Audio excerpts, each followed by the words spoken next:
up, y'all? Y'all are listening to Living Corporate's flagship podcast. If you didn't know, Living Corporate helps organizations build employee engagement and market trust through data analytics and data transformation, our e-learning platform, and brand marketing storytelling. We're so excited for you to be here today. The conversation you're about to hear is going to connect the dots between employee experience and go-to-market effectiveness. If you're not ready, get ready. Here we go.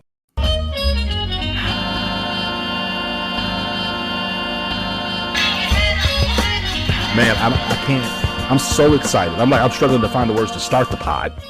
Imani Barbarin, how are you doing? I'm good. How are you doing? Yo, it's a blessing and a pleasure to have you on the show. You know, it's interesting. I remember one day, like when we, like you just were like, I looked at my little Twitter feed and you was just following me, and I was like, "Why? How did we get?" And you were like, "I just thought you were cool." I was like, "Oh shoot, that's nice," and that like really cheered my day up. And, it was interesting though, because days were simpler back then. Yeah, that's all it took to cheer my day up back then. And mind you, the world was on fire, but it wasn't. It didn't feel like the flames were as hot as they are today. Yeah. I mean, I just like to follow cool people who are doing cool things and having good conversations, and like you were one of them. So, listen, something I've just appreciated about you, and your advocacy and your thought leadership is, you have been banging the cymbal, you have been ringing the bell, you have been insert metaphor and analogy, highlighting how connected ableism is to oppression more broadly. I think without this turning into a disability one-on-one podcast, because I don't like that.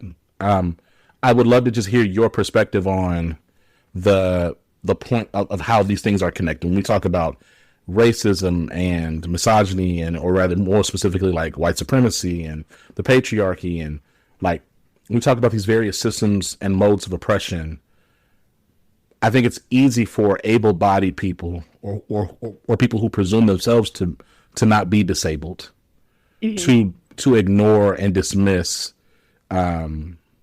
this entire spectrum.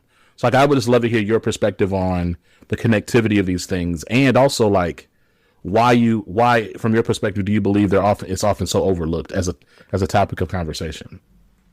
Sure. So I think the best way to approach this, without getting too much into the disability 101, is to approach it through this false dichotomy of allyship as a disabled person. There are so many people that are really only interested in disability through the lens of becoming an ally to disabled people. And I really have to shake people up and be like, I don't think you understand. Every single form of oppression that you already experience is tied to ableism. You're not saving me by talking about disability. You're saving yourself. And so there's so many bigotries and forms of oppression that they are their own thing, but they're also kind of ableism is what pours the gasoline on top of a lot of those things. And a lot of people don't really realize that is the case. And that's the biggest problem. You could take, for example, anti-Blackness. A lot of times you'll even hear insults that sound like you're stupid, you're lazy, all things that are kind of tied to disability inherently. And there's a lot of people that don't see themselves as disabled because that is an identifier that they cannot afford to identify with, right? We're talking about hustle culture. We're talking about the economy. When you are capital, you have to consistently display value, right, in order to stay alive. And so disability for a lot of cultures is seen as something that you cannot afford to talk about. Something you said there, first of all, everything you said there was fire. We don't put the fire or a bomb something, little sound effect here. I'm going to do it in a minute. Anyway, point is, but I do think that there's this and I believe it's funny because we're the landscape that we're engaging right now. It's getting riper and riper for critical assessment and challenge of the capitalist systems we're engaging in. I think we're just in a different space. I'm not saying we're about to sit back and seize means of production tomorrow, but I am saying that the conversations are becoming much more mainstream. And it's interesting, and I'm going somewhere with this. Even we talk about Zoran Mandani and his rise, and it's I don't think Zoran is some raging communist or like far, far, far left socialist. He's really like, to me, like what I would imagine a regular liberal would be in terms of just, hey, like we just need to have like affordable things. Like this isn't sustainable. Somewhere else is just logical. But one thing that he does that I think a lot of politicians right now are struggling with is just very concretely speaking to the function of capital and challenging the function of capital being supreme all the time, right? And so it's like what you just said about, hey, like we're in this capitalist, we're like in a capitalist context, we are capital, and of course, Black folks, we've been capital since we got here, and so this idea of you are capital. So if you present anything that shows that you are diminished that you are diminished goods, or that you are in some way degraded, be it through your mental faculty or your physical faculties, or in a certain aesthetic, if you're too fat, if you're too short, if there's anything that's off about you from being good labor, a good workhorse, then to your point, we put you out to pasture. And I wonder, like, when I think about like ableism in the context of like this broader capitalist discussion, like I wonder what else it's going to take for people to really kind of like continue to open their eyes, right? Because like we're looking around and all those people that got COVID, so many people are still suffering from long COVID, whether they know it or not, right? Yeah. Brain fog, struggling to walk up and down the stairs, certain just physical activities they used to could do, they just can't do anymore. And yet we're in this context where more and more rights are being taken away, accessibility is being denied, and capitalism incentivizes disinclusion in so many different ways. Yeah, I mean, to your point, I mean, even just people who can't produce value are discarded. I mean, there's even evidence that the Black children that were fed to alligators during enslavement were themselves disabled or showed visible signs of disability. And so that history goes a very long way. And when you think about how disability has been weaponized against so many different cultures, those cultures themselves kind of erase the history of disability, like the connection between disability and their race, or they decide to speak about it in ways that cannot be easily identified by the white majority, right? So we have this idea, particularly when it comes to COVID, that if as long as I keep trudging along, that I'm of value, then they can't say that I can't pay my bills, that I am still a part of society. And the reality is that when we look back on history, the Nazis made massive gains during the 1918 flu pandemic because of a rising eugenics, because of this desire to consistently prove oneself as valuable to the overall society. And yes, there were other mitigating circumstances that led to the Holocaust, but this has been the trajectory that we've foreseen for decades. And a lot of times people don't realize that they are experiencing disability and the side effects of disability, right? When you're disabled, you start spending more money, period. Like you simply start spending more money because it's more expensive to accommodate your needs. Mm-hmm. And people will gravitate towards things that try to accommodate them just so that they can keep a job, to keep a roof over their head. And so we're not just looking at mass disablement, we're looking at the rise, again, of eugenics, because let's be clear, eugenics is an underlying culture in the United States, just like racism, sexism, and homophobia. But we're seeing that rise again because of the things in the social safety nets that we have not shored up for the American people. Like to that end, when I think about like even the gutting of Section 2 of the Voting Rights Act that like we're looking at right now, and I literally thought about you. I know we already had this on the calendar, but I just really can't wait to talk to. And I'm now even more appreciative to talk to Imani, because we talked about the last time you were here, and then again, like the meta narrative, the constant through all of the thought leadership I see from you is that, again, like disability and oppression, ableism, these things are directly linked with anti-Blackness. And when marginalized groups, and I'm Black, so I'm gonna speak to Black. When Black people, when we practice like misogyny and patriarchy, and even try to practice capitalism on each other and ableism on each other, like ableism, like we're compounding oppression.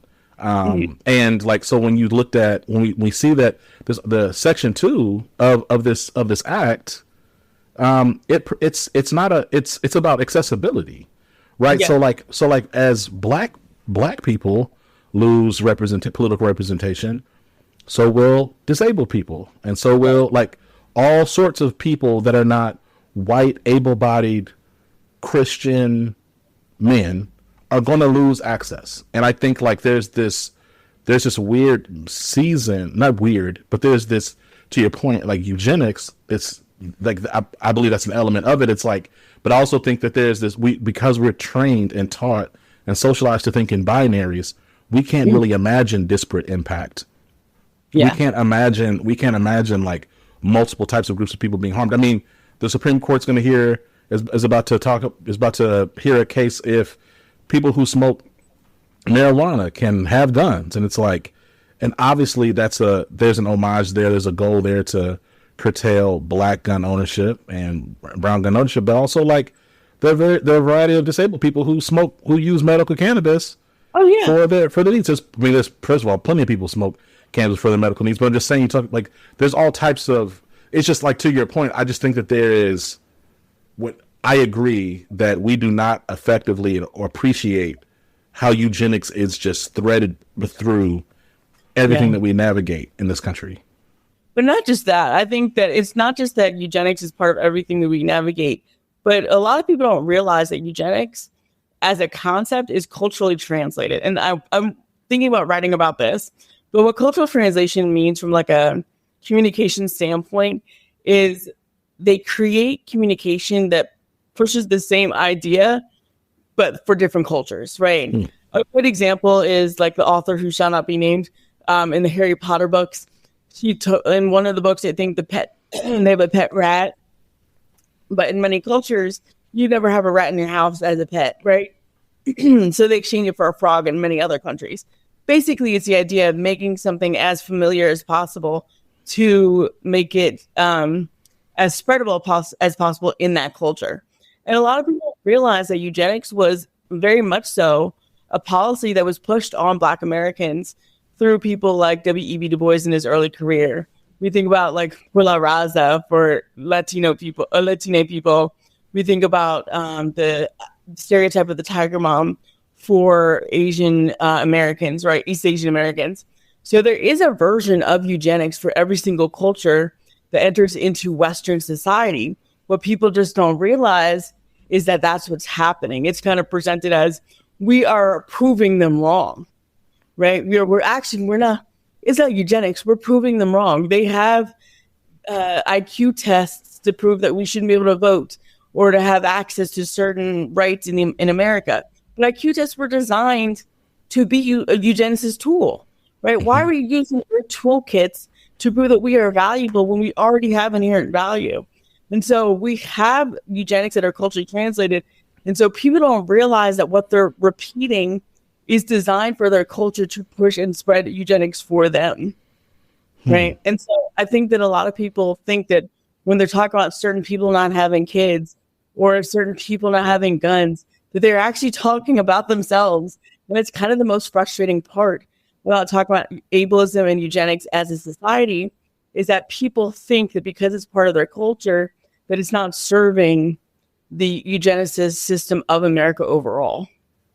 That is super profound. Golly. And it's so insidious, right? To essentially like plant these seeds within other cultures and present it as something virtuous. You know, like I remember some years ago, like I had this conversation about, I was a consultant at the time, and you know, just I'm a corporate American consult. For those who are listening, I mean, if you think about like the Accentures, PwCs, Capgemini, et cetera, you know, a lot of times consulting, Deloitte, McKinsey, Bain, a lot of times consulting is like corporate America, like on steroids. It's like just very competitive, very scarcity mindset, fear driven. But what was interesting, and also like perfectionist culture. What's interesting is I recall just working on this PowerPoint slide, and it was like everything had to be just so Imani. It was like, this has to be this dimension, and it needs to be flat line to this. And I was like, and it was awful. But I also felt as if I did not have the same grace to like make as many mistakes as like my white counterparts did. And my coach was at the time was like, well, you're Black, you just got to be perfect. Right. Mm-hmm. And I was like, that's crazy. But to your point, and I think something that happens across non-white, non-majority cultures is we're coached to essentially strive to outperform white supremacy as opposed to challenge white supremacy or seek to dismantle it. Right. Because, and then, if by some chance you end up not tripping and falling in a certain period of time, well, then you've made it, and whoever else didn't, well, you just weren't strong enough. You just got to work harder. And so it's just it's like this cyclical thing that you just keep on chasing down, but you're not actually going anywhere. And I think that there's something to be said. Like, I have been just hyper cognizant the past several years, right? Just like observing white culture, observing majority culture, and just how they navigate things and spaces and places. And it's interesting how groups who have the most power, how much grace they get to just do things. Yeah. Whereas like marginalized people from non-majority cultures, they don't have the same grace. Like the bar to execute is just much higher. And I mean, like, when you think about, I'm curious, as you think about like how you navigate spaces, like, do you see examples of that? Yeah, I mean, I was raised in a Black excellence household. Like, my dad has postgraduate degrees from Harvard. My mom went back to get her master's while I was still in school. Like, I took the SATs at 13 years old and then kept studying for it. So I grew up in a household where that was the requirement, to be excellence. And I think it's very difficult because as somebody who's both disabled and Black, you have to thread the needle because I have to be excellent enough to be included, but also disabled enough to get the accommodations that I need. Right. And kind of like this mindset too amongst Black folk where it's like, I don't treat you any differently. And you have to come to them and be like, actually, you kind of have to, otherwise I can't be here. Like, I need the ramp. I need the ASL translators. I need the cart services. I need somebody here to make sure that my inclusion is full and complete. And so there's so many spaces like that. Even in disability spaces, it's very weird because a lot of disability spaces are white led. There are very rarely any organizations that are dedicated to Black and brown disabled people. And so you're in a lot of spaces where you're seeing white disabled people get away with a lot more. I remember at like a Netroots Nation conference, and this woman started going off about the Blacks and how the Blacks get more attention than the disabled people, and how and we're like all Black people were in the room like, what are you talking about? Like it was, but even still, it was like, oh, it's okay. Like you just calm down, lady. It's all right. And everybody's like, calm down, lady. Talking to you? No, to her. They were like, okay. Everybody's like, excuse me. But Black and brown disabled people are usually in those situations, so it's kind of like a rock and a hard place. And then when you talk about the internal politics of Blackness in America, there are very many spaces where Black disabled people are not represented at all, or it's represented as, as long as we act a certain way, we are palatable, which is a privilege in and of itself to be able to act a certain way, to be deemed desirable to be even in the room. So there's a whole ton of internal politics that like jockey back and forth. What this reminds me of is when this was years ago, we had Alyssa Thompson on Ramp Your Voice. Oh yeah. And she was talking about like she had the hashtag disability so white, right? And I told her like in the pod, I said, I said truthfully, my own privilege is showing so bad, because I would not think that there would be disinclusion within the disabled community. But then it's like, but Zach, white people be white though. Like it's like they still white though. No, it's like so my common sense had to kick in. Like, wait, but they still white. It's legitimately so funny, because the amount of times Black non-disabled people, or people who deem themselves to be non-disabled, have come to me and be like, I had no idea that there's racism in the disability circles. Yeah, all the time. The only reason, like, I'm like, straight up, the only thing I literally caught it as I said it out loud. I was like, well, wait, no, Zach, why would you?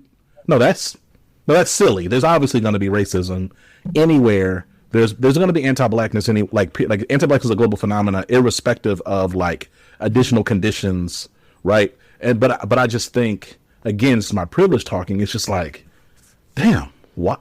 Why? I mean, I remember one time that I had an interaction online. I want to say it was like years and years and years ago. But I had an interaction where a white disabled person wanted the Americans with Disabilities Act to be overturned because it gave too much accessibility to Black people.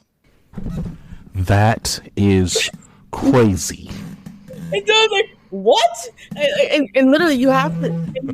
There are so. That was me grabbing my mic, y'all. My bad. If y'all not watching the video, if y'all heard a bunch of crazy noises, I grabbed my mic and yelled into it very loud. I wanted y'all to understand. That is nuts.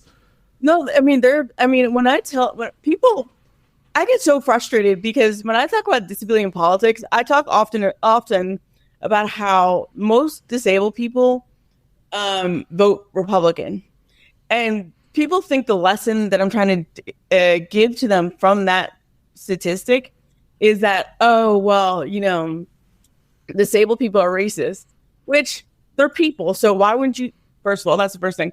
But also, you have so much work to do when it comes to including Black and brown disabled people on your side in your politics, that you're too busy looking over them and be like, I can't stand them, instead of looking at the person next to you and saying, what are your political needs?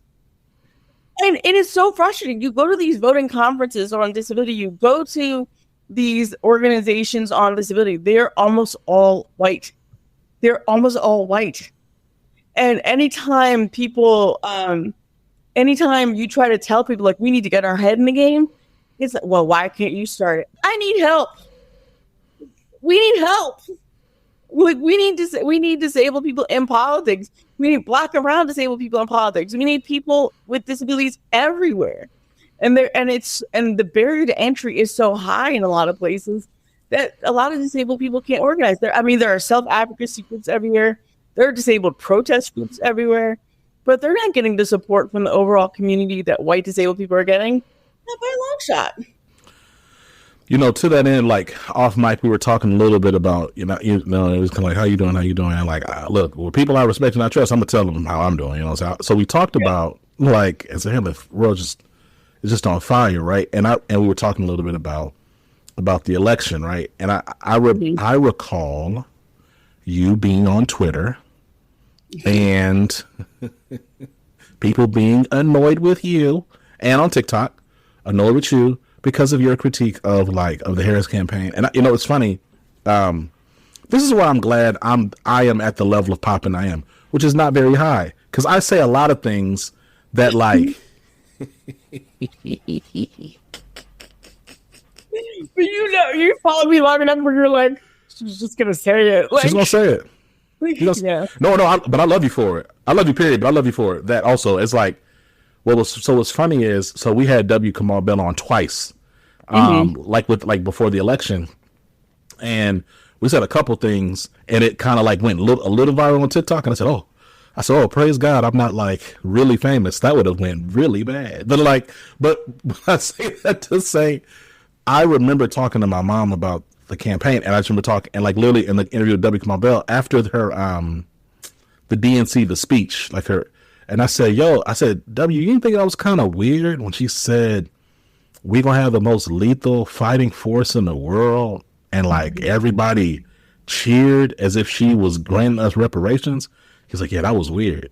I said, you don't think that was kind of weird when she was like talking about how she's gonna have like she's gonna be more conservative. She's gonna have more Republicans in her cabinet than Joe Biden did. And then like people were cheering that on. And did you see like when she brought the police officer up, but then they didn't bring the Palestinian? I said, but like we're all like cheering this on. And he was like, yeah. He was like, yeah, it's just. He's like, yeah, I don't. I was like, he's like, I don't know. It's just weird. But I remember we posted those clips and people were like, you don't like black women. You don't support black women. And I'm like, is that what I said? I'm saying, like, are y'all, like, it felt like we were like in this collective, not we, all of us, literally we, but like, there was like almost like this collective delusion that we were under. My mom asked me, she's like, and that's what I said, Mom, I don't think it's going to happen. I said the same thing to my mom. What people don't realize is that a majority of my harshest critiques were for Biden. I actually backed off a lot by the time Kamala Harris was announced as the nominee because I knew exactly what was going to happen. And they basically glass clipped her the whole time. Like if you read like clips from her biography, autobiography, 107 Days. Mm-hmm. It was very clear that like she was put in at the last second. And I never told anybody this publicly, but I knew since April 2024, like March or April 2024, that Biden wasn't running for president. Somebody called me, a disability advocate called me who like interfaces with the White House and goes, they haven't answered any of our questions on disability at all. Like this is something that they do every year. They didn't answer any questions. They said he's running on his record. There are so many. I remember making video that saying there are so many open positions. This is concerning this late into the election.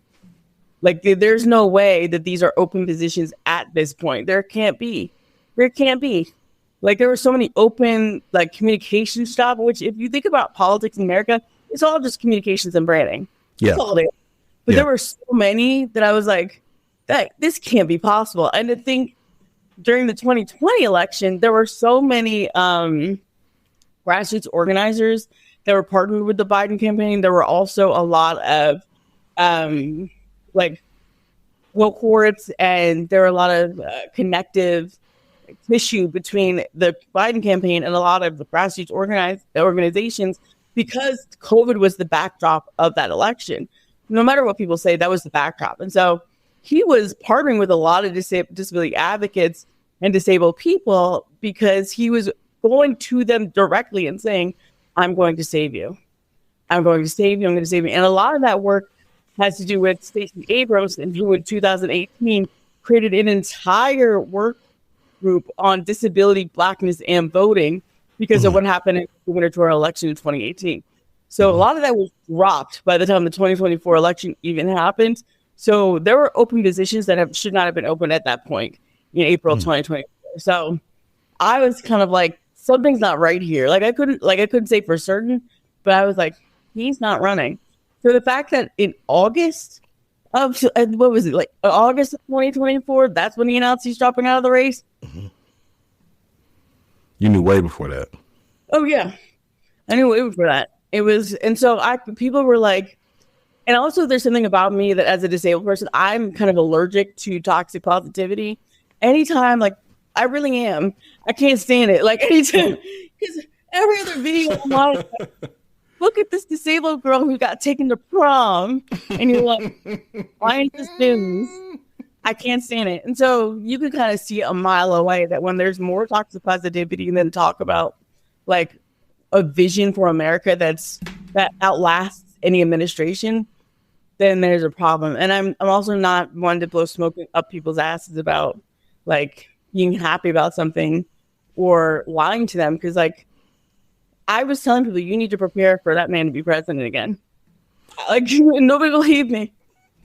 It's interesting. Again, so something that I've been growing my understanding and appreciation for is, and again, I just love having you on the show, being in virtual community with you, is just the mindset to understand that these things are connected. Something else that stuck out to me was when we talk about ableism and you talk about eugenics, is you can't have any of these conversations, especially during during that election and now, without looking at ableism and eugenics around the world, right? Sudan, Congo, Gaza, Palestine, the West, like settlements, the West Bank. Like, I mean, it's just, I think that to your point about blowing smoke up folks' ass is like, when there isn't consistency, right? So if you're going to talk about women's inclusion and even disability rights in the States, but then like you are creating disability or exacerbating disability overseas through wars that you're funding, and countries that you're enabling a genocide for, it's hard for me to like really receive that. But like, without us like trying to like relitigate and like re-examine Harris's failed campaign, I'm curious. Like, we're now in the Fourth Reich with Trump. I'm curious, like, how are you navigating this moment now, right? Because we're like in this. I mean, and again, like, we have been under authoritarianism for actually quite some time. Like, you interrogate the history of this country. I think it's so interesting to me, like, when we talk about the United States and we talk about things, sometimes it's almost like things never exist or happen until it happens to white people. But like the reality is like black folks have been under, and black and brown people, certainly black and brown women, queer folks, we've experienced all types of fascism for several decades, really like for the past 400 years. However, so I give that caveat to also still ask, in this administration, with the policies that they are rolling out, as well as the policies they are dismantling, like, how are you navigating that? Well, I'm in a very privileged position in that I pay for my own health insurance, and I'm lucky enough to be able to pay my own bills and live independently. But a friend of mine who was on disability just passed away like less than 2 months ago, right next to me. And, I think that people have I think part of the reason why this fascism is taking hold is because people have a really fluffy idea of what actually happens to disabled people, to chronically ill people, and by extension, Black and brown communities around their health. I mean, we're talking about the dismantling of SNAP and Medicaid and Medicare and all of these massive programs. I remember I changed my friend's address for him to help him out, and they cut off his health care because his address changed. They cut off his health care, his food stamps, and his disability check because I simply changed his address. And it took 2 months to get his address, to get that rectified, right? I think a lot of people, and not to mention, there are groups on Reddit online that are search for disabled fakers, right? To kick them off of their health insurance. Like, disabled people have always been in this massive surveillance state when it comes to our healthcare. And I wrote an article for Forbes about 6 weeks ago, saying that the Trump administration was utilizing social media to see if disabled people were too happy in order to kick them off for their healthcare, right? Damn. Yeah, and that policy never changed, by the way. They've been doing that for years. They've been searching your social media to see if you're too able or too happy to possibly be disabled. And so a lot of what we're seeing right now is the dissolution of a lot of these programs based off of disability stereotypes, racial stereotypes that aren't really rooted in reality. And the way that Republicans and the alt-right think is the quickest path from point A to point B is a straight line. There's no room for nuance. There's no room for studies. They're going to make up the studies that justify their behavior. I mean, even RFK Jr., like talking about work camps for the disabled and autistic and neurodiverse. So you know the term drapetomania, right? Escape slave syndrome. Yes. Do you know what the recommended treatment for that was? No. Hard labor. My gosh. So we're really just kind of repeating stuff that, like, where we are kind of repeating these stereotypes, repeating these ideas that never worked the first time because they were rooted in bullshit, truthfully, and we're turning them into policy.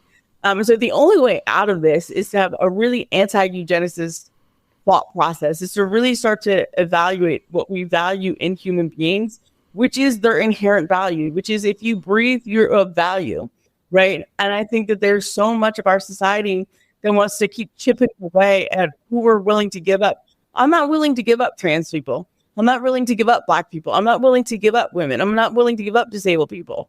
And we're like, on the political sphere, we keep seeing people chip away and throw more people to the wolves, saying that as long as we get more of us in office, then we can try to protect them. But if you're willing to throw them to the wolves to get into office, there is no certainty that you're going to protect them.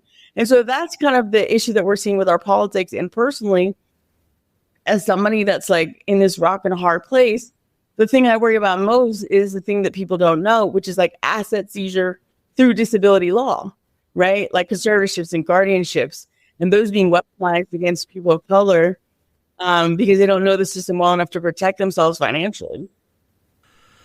Man, so it feels like you're alluding to the Ezra Klein interview with Coates, right? But that's also like just a yo. You said what?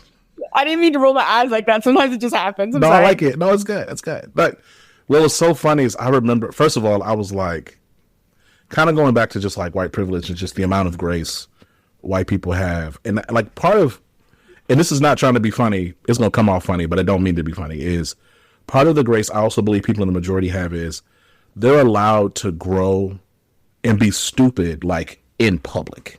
So like Ezra can just be wrong. Like he those were dumb. It was a absurdly stupid thing to try to argue with anyone, let alone Coates, to say, right. We got to have power. And Coates is trying to talk to him through like the past like 100+ years, and he's like, well, let's just look at the last 6 years just for the sake of this conversation. And he's like, well, why would we do that? Then he says, well, we should just, we have to figure out there's certain things we're going to have to kind of, give up on to keep and maintain power. And it's like, where is the logic in that? And how are people, how do you build, retain, or engage people with that type of attitude? And when Coates talks about there has to be some type of line, again, it's like, man, the beauty of having different types of friends. I do hope that Ezra Klein eventually gets like a rougher black friend who will cuss him out and tell him, hey, sometimes you got to shut the F up, Ezra. You sound ridiculous. Because we all have, for me, I have various types of friends. Like I have friends that are really gentle with me, but I have some friends be like, hey man, you looking great. You look nuts. You got to stop and pull you aside. Yeah, I mean, I just got a friend that will cuss me out over me, like not necessarily not even doing my own work, but like not like valuing myself enough. She's been cussing me out for like 3 weeks. I met her like 2 months ago. I'm like, what? But you need that, because see, I'm not going to be your cuss out friend. I'm gonna be the nice friend, and I'm going to encourage you. But like, if you just have all that all the time, it's like, dang, this is great, Coach. You got to take that pillow off that glove, baby. You got to hit him. And so, but like to that end, right? I think. I agree with you that there's this tension right now, I think politically, of, okay, well, what do I say and how do I appease? And where is and they keep on talking about the line, but like certain things we just have to have, we have to have principles, and we have to have lines that just don't move. Right. And with the confidence to know that we're going to win, we're going to lose, but ultimately we're still moving forward in a direction. If you're just a majoritarian, well, then you're going to just kind of be wobbling all over the place while continuing to wobble towards authoritarianism and fascism. So you have to have actually some type of moral stance on something. And you can call it a purity test if you want. You call it whatever you want, but you need to have stances. Well, I mean, they've already, using the disability community as an example, they've already shown that doesn't work. I mean, when we talk about pro-choice and the pro-abortion movement, they threw disabled people to the wolves and lost it, because what they didn't realize was that the way that they were talking about disability. So just a little bit of history, but the pro-choice movement kept talking about disability in the terms of abortion is a right because you don't want to have a disabled child. And a lot of disabled people were like, hey, we're not even, our reproductive rights aren't even set in stone. There's the court ruling of Buck v. Bell, which says that you can sterilize any disabled person on the basis of 3 generations of imbeciles is enough. But it's mostly been weaponized against women of color and Black women. But anyways, But they kept repeating it, and disabled people kept saying, you need to stop saying that. They are recruiting disabled people to the pro-life movement as examples of failed abortions. So they had an entire speaking tour across the United States, across the world, that was using the pro-choice rhetoric against them, and they would not stop. And yet now it's shocking to people that RFK Jr. is pinpointing that Tylenol gives children autism, quote unquote, right? That's an extension of that rhetoric, which says it is a responsibility of women to not bring disabled children into the world. The proof is there that when you throw people to the wolves, you're only hurting yourself. And so to act as though that's a winning strategy in the year of our Lord 2025 makes no sense. It makes none. You know, I'm going back to something. Do you believe like capitalism is like the root of a lot of these problems? Like if we were anti-capitalist, because I don't know if, and I think that's kind of like, we're kind of, again, slowly, we're getting there of like, hey, you can't actually be pro money at all costs and also care about human beings. Right.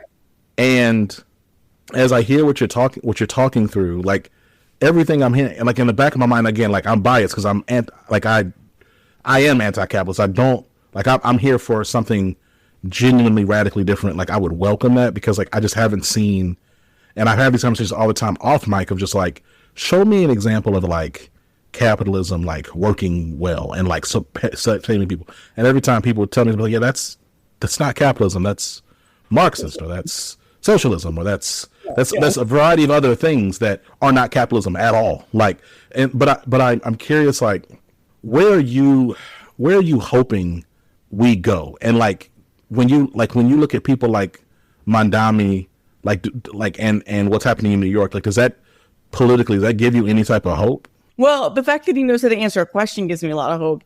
But sorry, it does like a full sentence and repeating the question back to you. That gives you a lot more hope than you realize. But sure.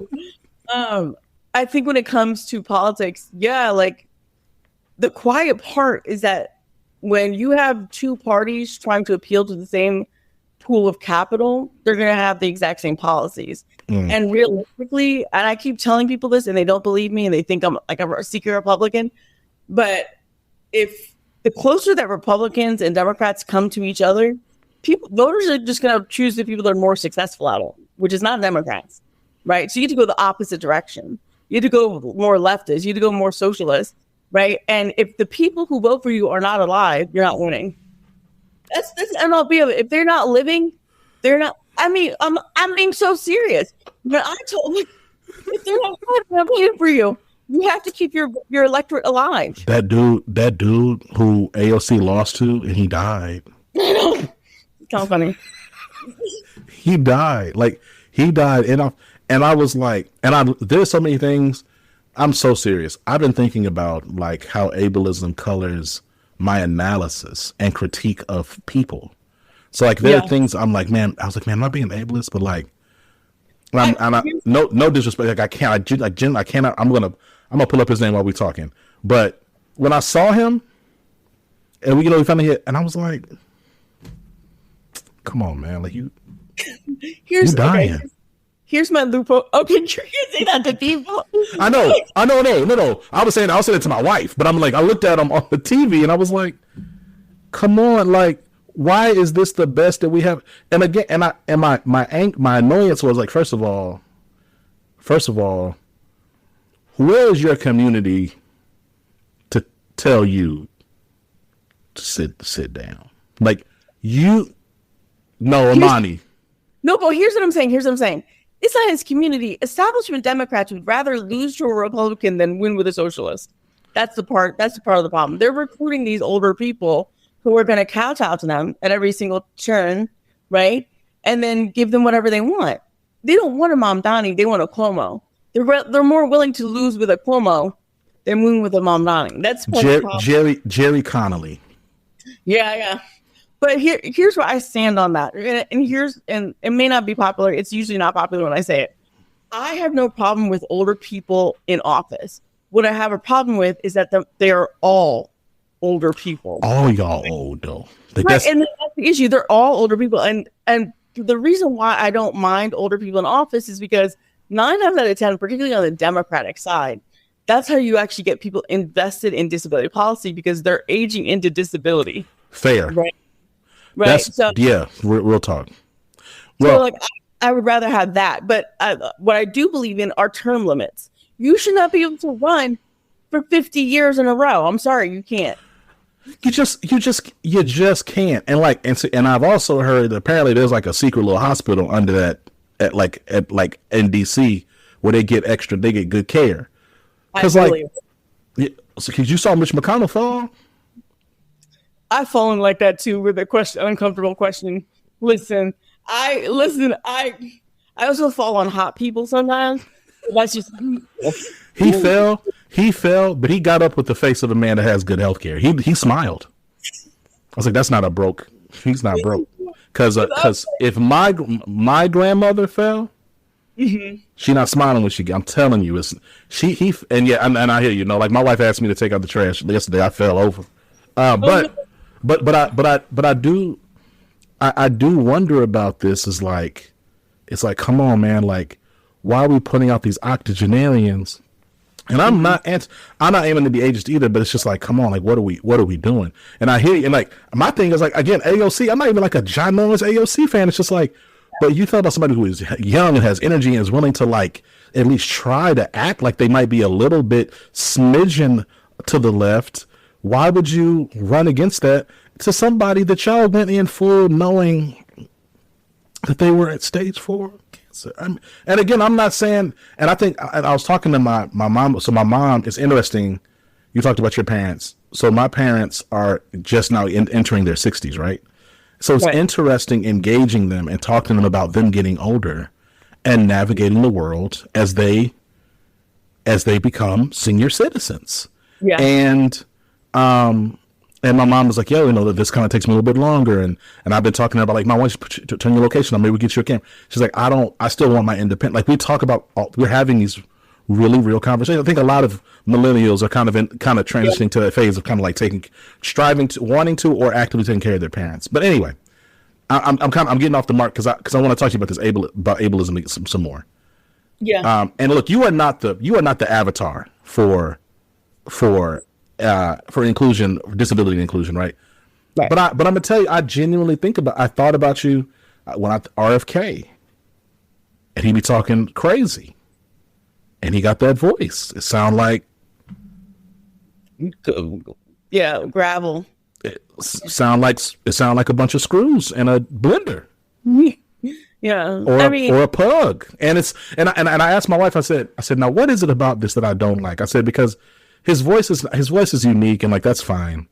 I think it's just that he's saying the most racist, ableist, misogynistic things, and also some of it's just outright nonsensical. Like when he talks about eating a bear off the side of the road, when he talks about doing heroin and it helping his learning development, when he talks about the steroids he takes, and then he also will talk about, like, again, to your point about Tyler on autism, I struggle. And so I'm curious when we analyze and look at things, because I'm confident, right, that like, just like I participate in the patriarchy and there's a bunch of things that like I have to unlearn, like, what does it look like to critique somebody or make fun of somebody but not be ableist? Like, because like I feel like I'm gonna blame you. It's your fault. Before, I feel like I was so ignorant and ableist and didn't know.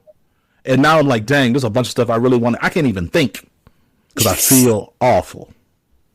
No, I mean, when it comes to RFK Jr., I think the best way to address him is to address what he actually says. I think that, he's unfit in a lot of ways to be in the position that he's in, not the least of which is that and the thing about RFK Jr. is that if you're a disabled person, none of what he says surprises you. Like, not a single thing, because a lot of those theories that he's pushing along started in autism on Facebook groups. He's been saying them he's been consistent. Yeah. Like it started in like these anti-vaxxer, Facebook mom, Facebook groups, these fitness groups. So a lot of what he's saying makes a lot of not necessarily sense, but it's just not a surprise to a lot of disabled people.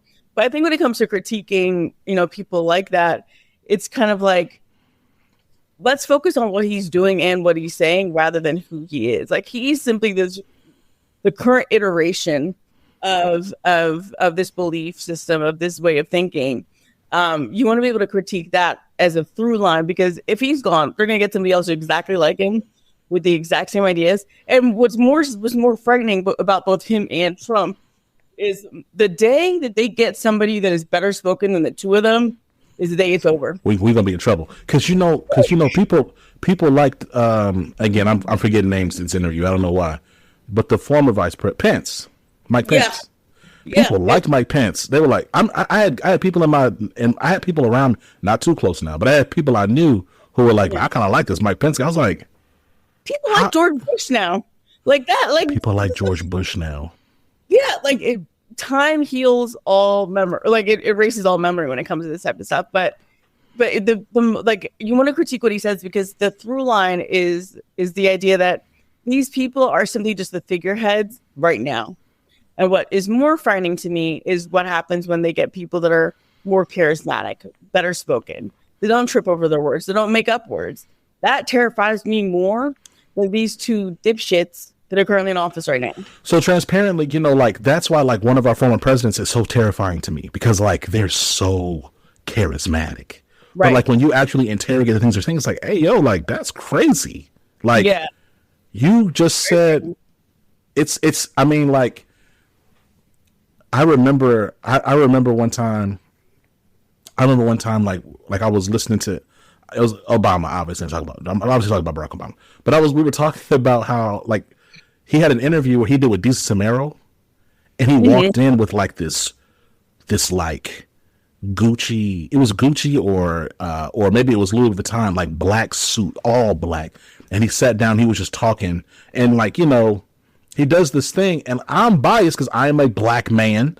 So I'm just like, oh, he's so, but like when you read his comments and statements on Palestine, when you read his comments and statements on like single payer, when you read his comments on a variety of different topics, it's easy for me, right, to kind of like get caught up in the presentation. Yeah. But then like when you say, hey man, like you're dismissing an entire group of people, or hey, like you're saying this now, but like here was your policy in the Middle East. Here's some things that you could have done in past, but you chose not to. When people pressed you on it at the time, you just kind of like smoothed your way out of there. But like, and that's terrifying because, and there were millions of people who went along with that and who did not challenge it as much as they could have because, to your point of the presentation, he wasn't some loud, messy, offensive, whatever. And so you're right. Like, God forbid we get into a season where there's someone who is like half as charismatic as that presenting these ideas. And I mean, I grew up in a very pro-Obama household. Like, you've seen the coasters, the T-shirts. I have a painting of Obama that I did in 10th grade. It's terrible, but my parents kept it because they thought I was prophesying Obama's presidency 2 years later. We were one of those households, but I think particularly as Black people, we have settled on representation being the only reparations we're going to get. And so what we feel is the diminishing of like Black excellence. It's almost like we're fighting to not lose those reparations and slipping through our fingers, right? Rather than looking at this person who is a political entity in and of themselves that, we do want to critique with power. They do have power over us. And I don't think it's wrong for people to look at that and be like, okay, well, why aren't we getting single payer healthcare? Why are we spending money to bomb Syria? Why are we in all of these conflicts to this day? And so, there's also a similar thing with the disability community where a part of the reason why a lot of disabled people vote Republican is because Republicans are the face of disability rights in this country, by and large. Right? Like by and large, like a lot of the disability rights that we get in our country were passed by George H.W. Bush. We have, that is the seminal act. And I think the 504 sit-ins was also passed. The 504 sit-ins is also enforced by, I think, a Republican administration at the time, particularly because it was post-Vietnam War and Vietnam vets were coming back and not being able to actually navigate their community. So it was like a very pro-war policy at the time, too, to pass the ADA. I think people are going to go with the people that they see as kind of figureheads of their progress rather than actually looking at whether we are making progress overall. And I think that that's a scary place to be in because it's more about the manipulation of communication rather than the advancement of rights and humanity overall. Oh my gosh, we're gonna land the plane soon because I got your hour. But you said something. Now I gotta reply. Okay, so like I also to that point, I think what's scary is, and I think now again this was not like Obama did not like usher this in, like, because I would say we had this like with JFK as well, but I would say in modern time he kind of like brought in like really like this like the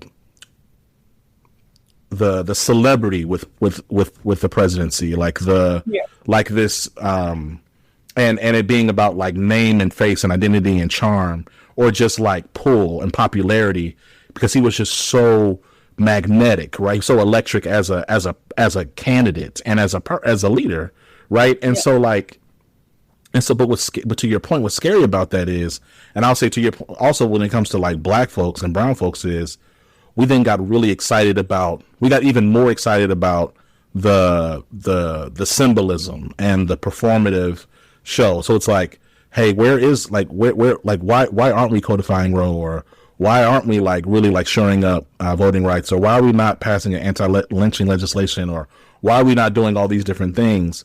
Well, don't worry about that. We got this event at the White House. We're gonna have Questlove and Usher and so come out. We're gonna have a party, or we're gonna name this thing up. And it's like yeah, but like we have to be really thoughtful about and interrogating like actual policy decisions. And like I get concerned because I've gotten invited to different things, like black celebrations. I'm sure you get them think like different things. And like there's things I've declined because I'm just like, well, like I'm struggling when I think about the communities I come from and the needs of my family, my cousins and my in-laws and those, and like, well, what is the what substantive changes are we making, or are we just excited to kind of like continue to kind of gather at this little at the head of this needle where there's less and less of us over time because we aren't making any real changes. Yeah. Well, the thing I've been saying and repeating over the last few months is that cultural change will never stick as long as it's not backed by policy, right? We can have the rainbow crosswalks. We can kneel in kente cloth. We can have disabled people headlining, stand-up comedy, which stand-up hate crime. But the problem is that if it's not backed with policy, it is a house built on sand. It is a house built on sand. And so you can have all of our politicians say all the right things, but as long as these bills are not passing, it will not matter. It will not, and it cannot matter. We have to be more focused on the political change that underlies what we believe in, rather than thinking that the aesthetics is enough. The aesthetics are not enough. We need to actually believe in something. And not only that, we need a plan. It's not like when I say a plan, I don't mean a couple of policy points that are going to bring you from election to election. What I mean is a plan that you can invest in for the next 60 years. Because that's what we're up against. We're not up against, the machinations of the alt-right for the last 10 years, last 15 years. They've been working on this for 60, 70 years. And we had a head start. That's the sad part. We had a head start, right? So we need to actually invest in a plan that is outlasting us. We need to build a future upon bricks that will be substantive for our children and our children's children, and believe in it so much so that it is undeniable, that it is irrefutable, that we will build towards it regardless of what is in our way. Whether we are the majority or the minority, we are still on this plan, no matter what. That's what we need to believe in.